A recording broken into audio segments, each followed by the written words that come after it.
पाटील भोंबरे, मी काँग्रेस सेवा दलाचा जिल्हा अध्यक्ष आहे. पण आमची परिस्थिती अशी झाली, आमच्या गणामध्ये किंवा गटामध्ये उमेदवारच नाही.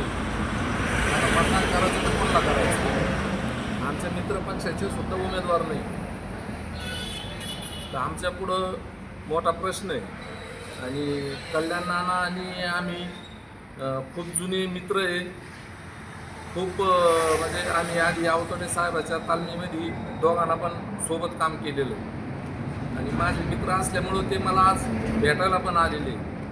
आणि माझी पण इच्छा आहे, आमचा उमेदवार नाही, आमच्या मित्रपक्षाचा पण उमेदवार नाही, आणि अजितदादाचा उमेदवार आहे. आणि इकडं शिवसेनेचं पंचायत समितीला नानासोबत उमेदवार आहे.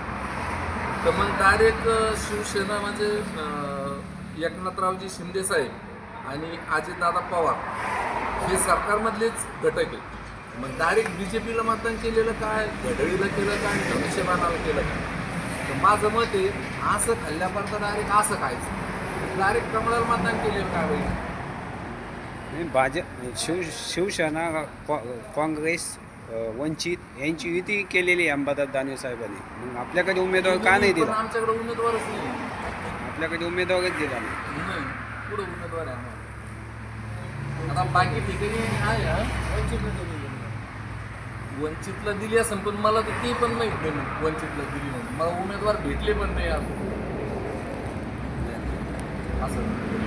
आणि काय नानाचं काम चांगलं आहे, आमचे मित्र पण आहे, आम्ही सोबत काम पण केलेलं आहे.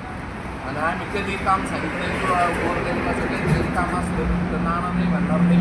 किंवा तिथं जिजा आहे अशोक पवार, त्यांचे माझे संबंध चांगले आहे, ते पण आम्हाला कशाला नाही म्हणणार नाही असं.